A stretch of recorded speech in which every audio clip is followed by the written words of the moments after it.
percepção dos riscos e fatores que afetam as percepções das pessoas. A percepção de riscos, exata por todos os funcionários, dentro de uma organização é importante para uma gestão eficaz da segurança e saúde. É mais provável que ocorra um acidente se os funcionários não identificam todos os perigos potenciais ou avaliam erroneamente os riscos ao realizar as operações. A eficácia da avaliação do risco depende da precisão do julgamento e é as formas de aprender por meio dos sentidos ou da mente que resultará em um julgamento. Podemos identificar essa percepção analisando essa foto.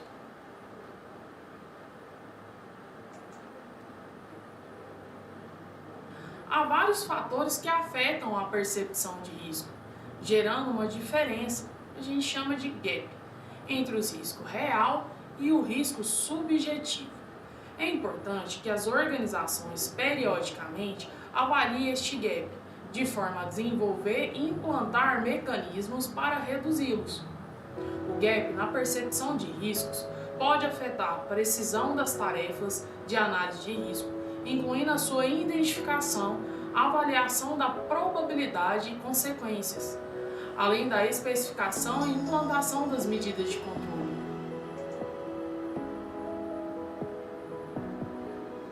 Mais uma vez, vamos analisar essa imagem.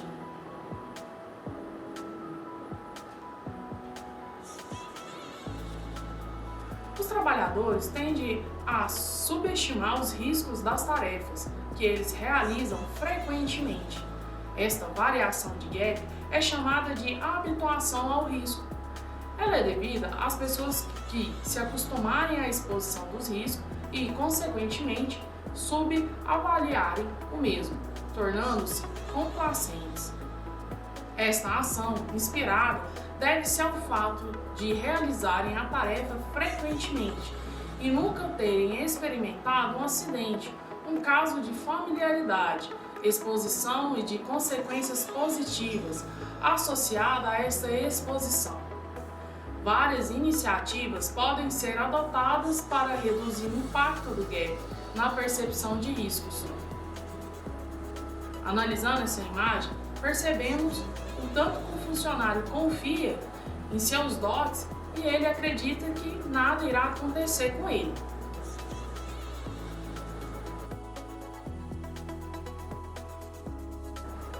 Os programas de comunicação do risco devem contribuir para isso, destacando os riscos e associando as medidas de controle usadas para reduzir o risco.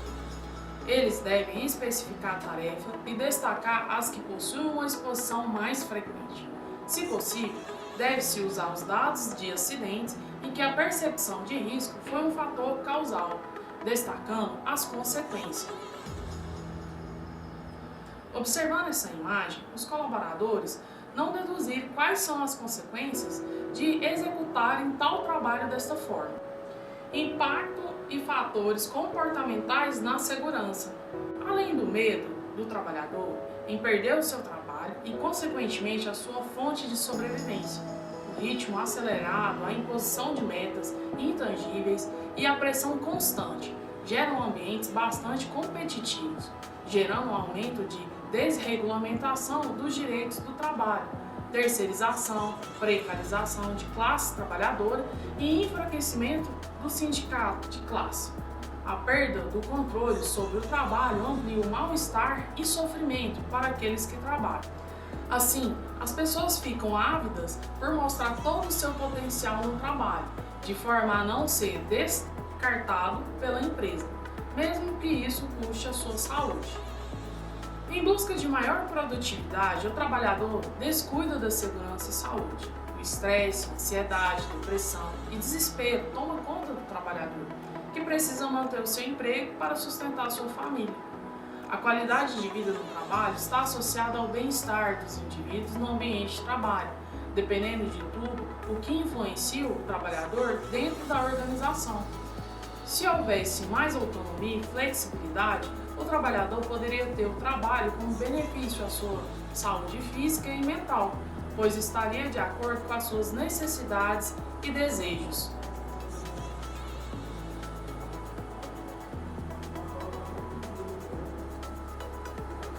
estresse ocupacional tem cada vez mais impactado negativamente as organizações, pois podem acarretar em doenças vinculadas ao trabalho e a necessidade das organizações desenvolverem ações de prevenção dessas doenças, já que pessoas estressadas têm um menor desempenho e aumenta o custo da organização, com problemas de saúde, absenteísmo, rotatividade e acidentes no local de trabalho.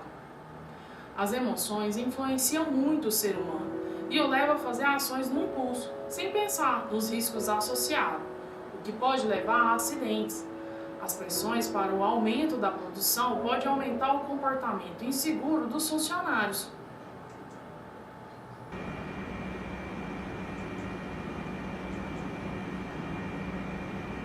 No gerenciamento da segurança, o comportamento do empregado é visto como um influenciador na maioria dos acidentes. A gerência é responsável pela maioria dos problemas do local de trabalho, sendo responsável pela segurança comportamental, visto que o comportamento do empregado é afetado pelos sistemas gerenciais. O comportamento de segurança de um funcionário depende do conhecimento que ele possui da regra de segurança dentro da sua atividade, suas aptidões para o desempenho correto e a sua motivação para realizar suas atividades de forma segura. O comportamento de segurança depende do fator individual e de fator organizacional, como o ambiente de trabalho.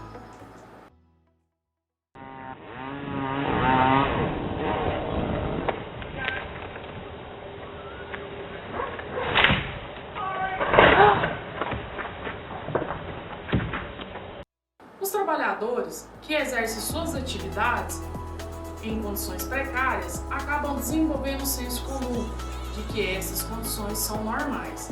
Em alguns casos, passam a negar a existência do risco. Essa negação pode se dar, por exemplo, através da recusa de uso ou uso incorreto do EPI em atividades de risco. A busca pela satisfação das necessidades dos trabalhadores e, consequentemente, a melhoria da saúde dos mesmos faz com que as empresas implementem medidas preventivas e corretivas no ambiente de trabalho, visando a promoção da saúde das pessoas e a redução do comportamento inseguro.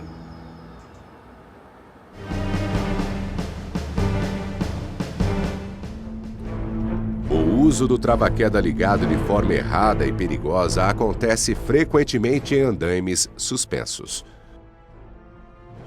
O extensor do trava-queda deveria estar ligado diretamente à argola das costas do cinturão. O trabalhador, para ter maior mobilidade, por sua conta e risco, ligou o extensor do trava-queda a um talabarte do cinturão. Vemos que o trabalhador resolveu o problema de mobilidade, porém, está pondo sua vida em risco, visto que os trava-quedas não foram fabricados e ensaiados para funcionar nas condições montadas erradamente por ele.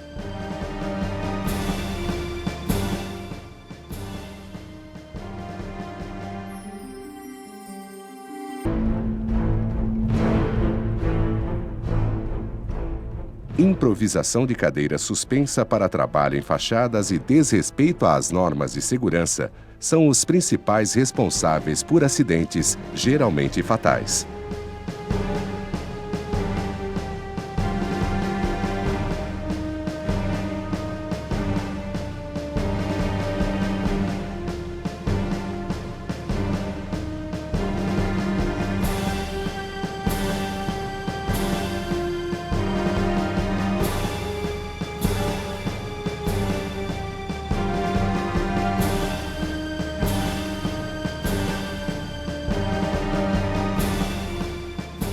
Vejamos com maior atenção as irregularidades e ações inseguras constatadas.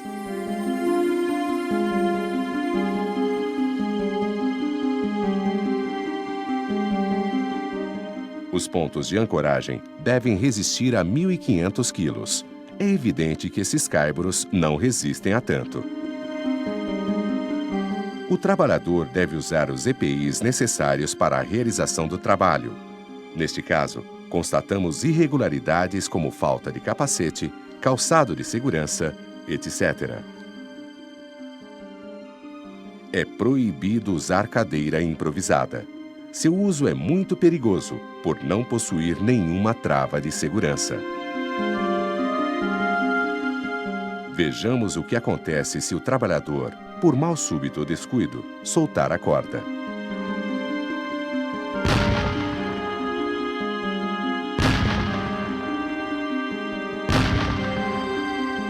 A cadeira improvisada tem queda livre, pois não tem nenhuma trava de segurança. O acidente geralmente é fatal. Vamos observar agora o uso do trava-queda ligado de forma errada e perigosa, visto que seu extensor deve ser ligado diretamente à argola das costas do cinturão. Acontece que o trabalhador, para ter maior mobilidade, por sua conta e risco, acrescentou ao extensor do trava-queda uma corda de aproximadamente 1 metro. Havendo uma queda, provavelmente haverá um acidente, pois o trava-queda não foi fabricado e ensaiado para funcionar nas condições montadas erradamente pelo trabalhador. Queremos ainda alertar que o material de trabalho deve estar preso à cadeira por dispositivos de segurança e não por perigosos ganchos abertos. Finalmente, a área de trabalho deve ser isolada para não expor terceiros a risco direto e eminente.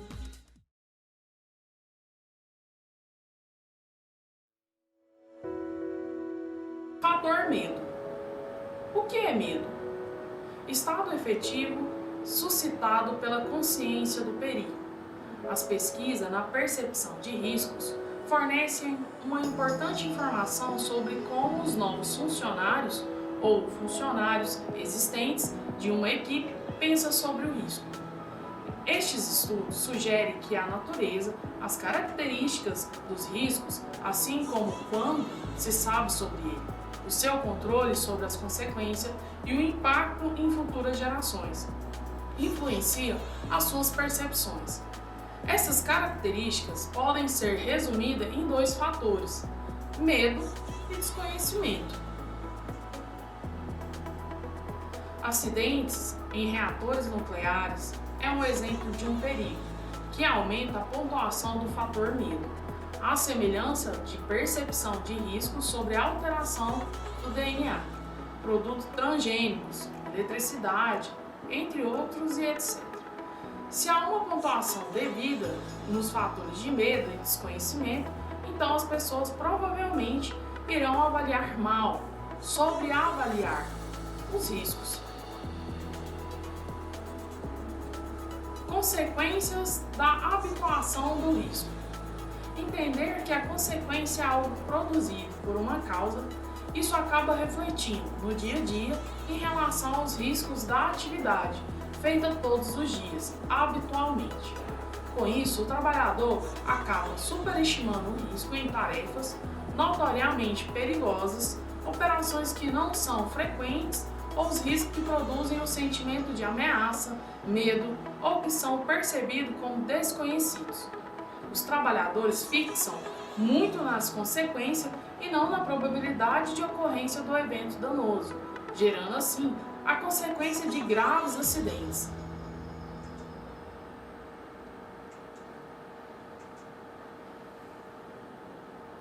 Se os trabalhadores estão preocupados com os riscos de uma operação, eles podem não prestar atenção suficientemente a outros riscos ou perigos.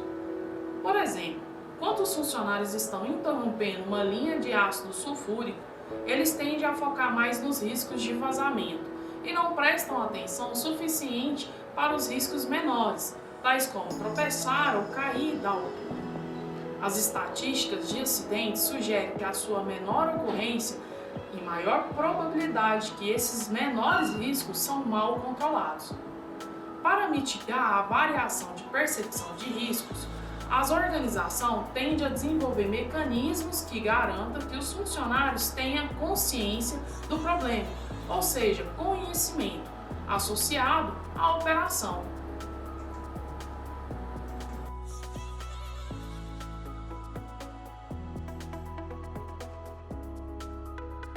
Fornecendo uma informação baseada na avaliação dos riscos, muitas vezes não incluindo riscos comuns, tais como tropeçar.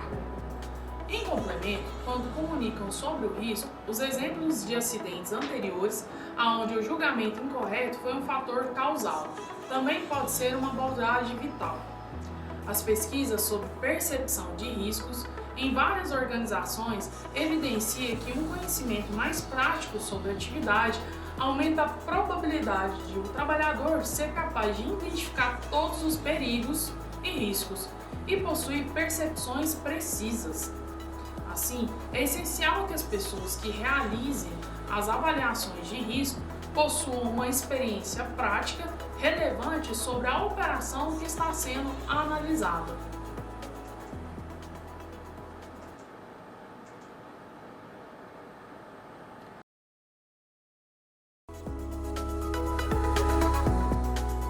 A importância do conhecimento da tarefa. O conhecimento humano é uma expressão usada no ato de perceber ou compreender por meio da razão ou da experiência. Conhecer a tarefa é fundamental para reconhecer os riscos e perigos das atividades. Saber comunicar de forma clara e sucinta é primordial para conhecer cada detalhe da tarefa. A falta de conhecimento ou impedimento da comunicação relacionada à tarefa traz grandes barreiras para o entendimento de como, quando ou o que será feito em determinada tarefa. Isso, além de gerar um certo atraso, traz uma certa insegurança para o trabalhador. Se a comunicação é falha, o conhecimento da tarefa é pobre, o que resultará em algum tipo de acidente.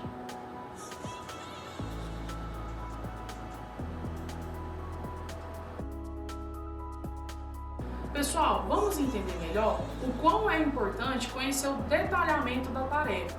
Veja a seguinte situação. 2 homens foram mortos quando eles foram envolvidos pelo monóxido de carbono, produzido por um conjunto motor-bomba a combustão, que foi colocado no poço para drenagem. A sua falta de conhecimento sobre o uso correto do motor-bomba tornou inconscientes sobre o perigo que os envolvia. O monóxido de carbono é um gás produzido com a base na queima incompleta de material combustível rico em carbono. E é um gás asfixiante muito tóxico, que, dependendo do tempo de exposição e da quantidade inalada, pode levar à morte. Saber conhecer os riscos e perigos envolvidos na tarefa é fundamental para entender como ele age no ambiente. E você deve estar se perguntando, o que é risco e perigo? Vamos entender cada definição. Então vamos entender o que é risco ocupacional, que é o risco, que é a combinação da probabilidade de ocorrer lesão ou agravo à saúde causados por um evento perigoso, exposição a agente nocivo ou a exigência da atividade de trabalho e da severidade dessa lesão ou agravo à saúde. Já a definição de perigo é a fonte com potencial de causar lesões ou agravos à saúde, elemento que isoladamente ou em combinação com outros tem potencial intrínseco de dar origem às lesões ou agravos à saúde. Segurança em andaime. Trabalhar de modo seguro quando você estiver exercendo alguma atividade em cima do andaime. No caso de hoje, a nossa obra é a contenção de taludes. Antes de iniciar qualquer atividade, é obrigatório o uso dos EPIs, equipamentos de proteção individual, capacete com jugular, para evitar que você se machuque no caso de queda ou projeção de algum material. Óculos, para que nada atinja seus olhos. Botina com biqueira, para evitar que algo que cai em seus pés machuque você. Perneira, para proteger as suas pernas de queda, animais peçonhentos ou possível projeção de algum objeto. Luvas, para proteger as suas mãos de algum corte, farpas ou mesmo queimadura. Cinto de segurança tipo paraquedista, que devidamente ajustado ao seu corpo ajudará a impedir uma possível queda. Talabarte duplo. Esse acessório, que deve ser preso ao cinto, possui 2 ganchos nas pontas, formando um conjunto que já salvou a vida de muita gente.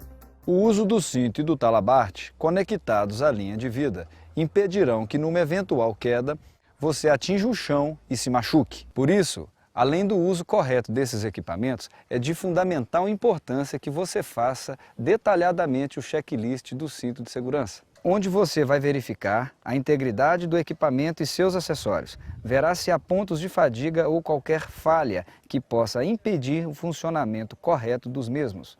Agora, veja comigo em detalhes a colocação desses equipamentos de segurança. Prenda o mosquetão do talabarte na parte de trás do cinto, que possui o local apropriado para isso. Em seguida, o cinto deve ser vestido pelos braços. Depois, utilizando as fivelas, prenda-o às suas pernas.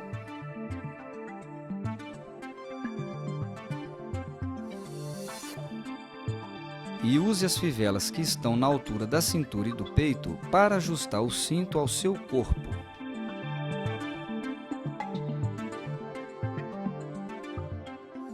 Lembre-se, a sua segurança depende do uso correto desses equipamentos. Seja subindo a escada do andaime ou durante a permanência sobre o mesmo, esses equipamentos devem estar sempre presos à linha de vida ou à ancoragem fixa. Trabalhe de modo seguro, evite acidentes.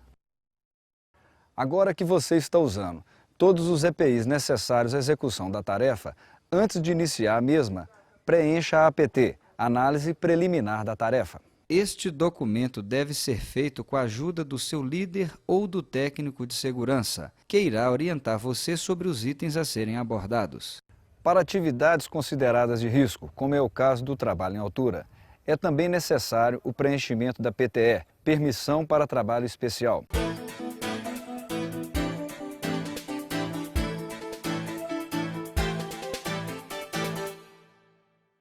Agora, vamos ver alguns cuidados que devemos ter para se trabalhar no andaime. Primeiro, todos os dias, quando você chegar à frente de trabalho, verifique as condições do andaime. Veja se tudo continua firme como planejado ou se algum acontecimento, como a chuva ou o vento, trouxe alteração à estrutura. Se você vir alguma coisa diferente do normal ou pressentir algo errado, comunique imediatamente ao técnico de segurança ou ao seu líder. Não suba no andaime sem que o mesmo esteja em perfeitas condições de uso. Se tudo estiver correto, você poderá subir no andaime. Para isso, use sempre a escada que está presa ao mesmo. Jamais utilize uma escada auxiliar. Atenção!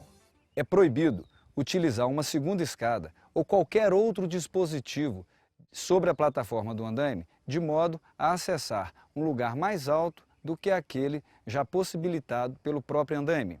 Também não é permitido mover o andaime com trabalhadores em cima dele. Zele pela sua segurança e pela segurança dos demais colaboradores. Atente também para a disposição de materiais e ferramentas na plataforma do andaime. As cargas devem estar distribuídas de modo uniforme e ordenado, sem obstruir a sua passagem ou de outro colaborador que estiver trabalhando com você no andaime. Agora, eu quero que você preste atenção em algo que é muito importante, a linha de vida. Ela serve para proteger você. É isso mesmo, a sua vida.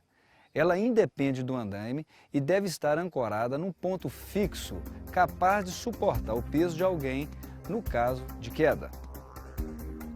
Quando estiver trabalhando em altura, prenda os ganchos do seu cinto de segurança na linha de vida.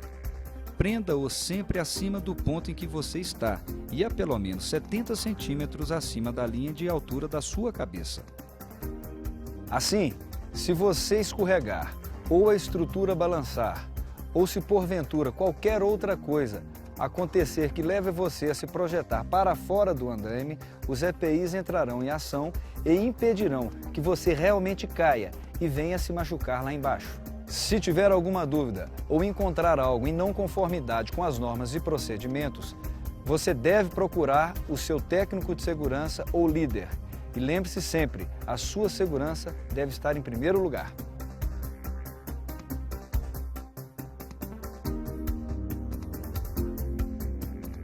Mais que prioridade, segurança é valor. Siga corretamente os procedimentos e evite acidentes. Você é importante para a gente.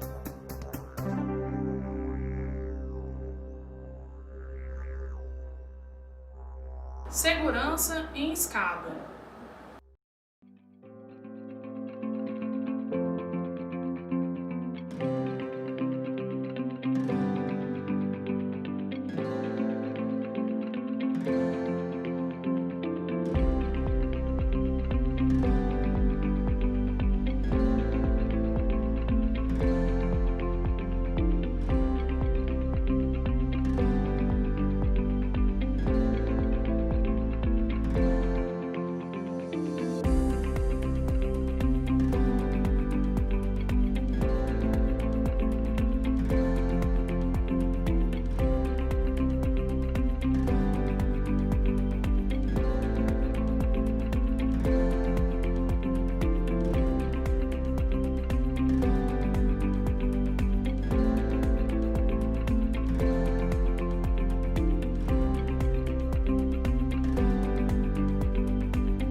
Agora que finalizamos o módulo, vamos iniciar uma série de exercícios, pois desta maneira iremos aprender a fixar todo o conteúdo visto até aqui.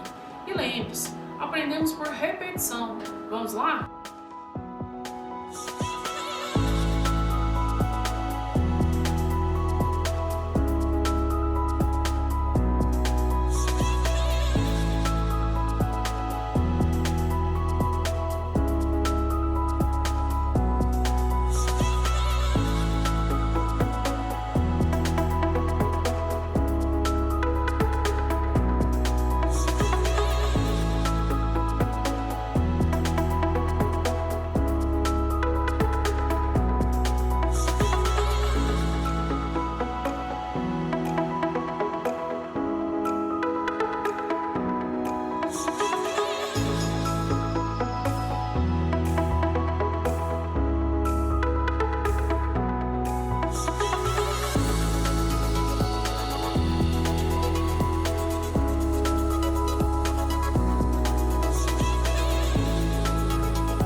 Neste módulo você aprendeu a percepção dos riscos e fatores que afetam as percepções das pessoas, impacto e fatores comportamentais na segurança, fator medo, consequência de habituação do risco, a importância do conhecimento da tarefa, segurança em andaime e segurança com escada.